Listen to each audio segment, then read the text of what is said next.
Assalamualaikum, selamat pagi, siang, sore, malam untuk semua yang tengah mendengarkan podcast ini. Nama aku Pujiati. Sederhana ya, kalian bisa sapa aku dengan Puj, Puji, atau apapun senyaman kalian. Salam kenal ya. Nah, biar lebih akrab, gimana kalau aku sapa kalian dengan kawan Puji?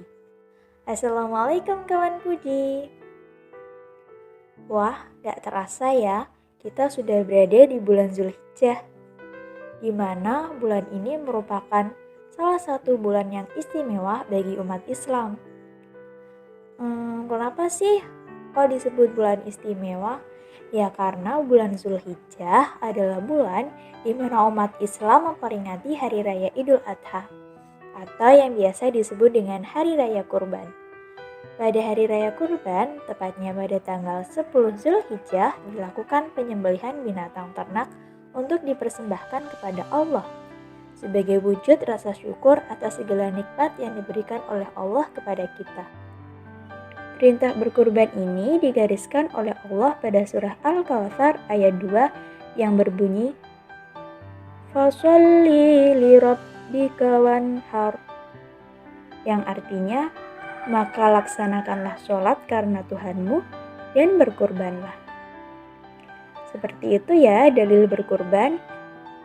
Nah, gimana nih kawan-kawan? Udah pada jelaskan mengenai perintah berkurban bagi umat Islam?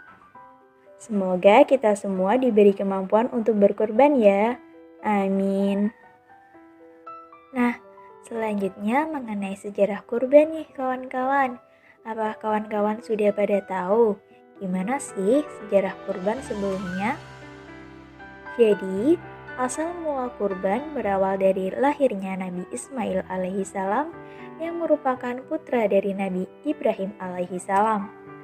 Ketika Nabi Ismail alaihissalam mencapai usia remaja, Nabi Ibrahim mendapatkan mimpi bahwa ia harus menyembelih Ismail putranya. Mimpi itu datang sebanyak 3 kali. Nabi Ibrahim pun mulai menyadari bahwa mimpi tersebut merupakan wahyu Allah Subhanahu wa Ta'ala.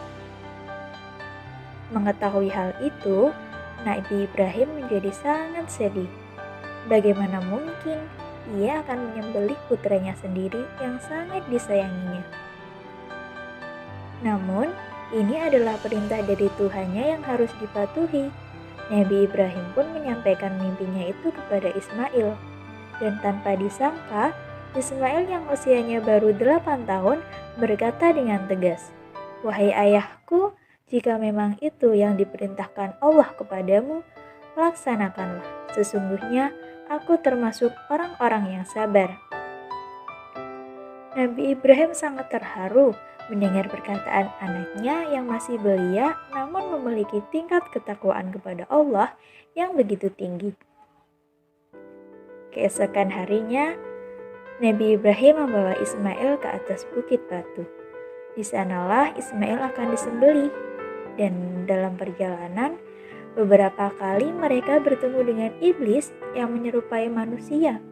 Mereka menghasut Nabi Ibrahim dan Ismail agar tidak mengindahkan perintah Allah. Namun Nabi Ibrahim dan Ismail mampu melewati godaan-godaan iblis tersebut.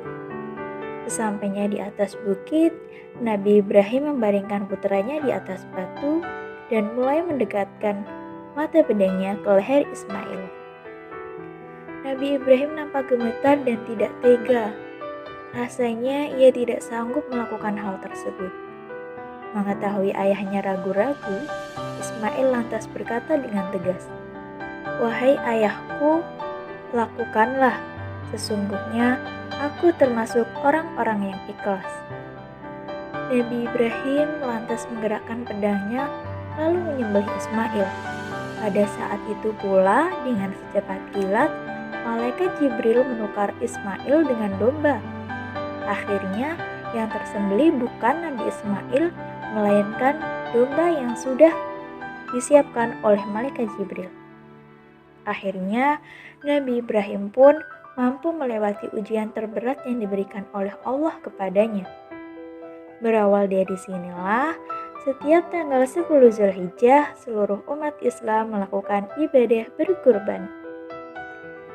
Nah, kurang lebih seperti itu ya kisah Nabi Ibrahim dan Nabi Ismail sebagai latar belakang terjadinya ibadah kurban. Mereka merupakan hamba Allah yang memiliki ketaatan dan ketakwaan yang luar biasa. Semoga kita selalu diberi keikhlasan dalam menjalani cobaan dari Allah serta dijauhkan dari godaan setan yang terkutuk. Amin. Sampai di sini dulu ya podcastnya. Saya Pujiati mengucapkan banyak terima kasih telah meluangkan waktu untuk mendengarkan podcast saya. Semoga sedikit ilmu dari saya bisa membuat kawan-kawan menjadi lebih paham mengenai ibadah kurban serta membuat kawan-kawan semua lebih semangat dalam beribadah. Saya pamit undur diri, selamat beraktivitas dan jangan lupa selalu jaga kesehatan. Assalamualaikum.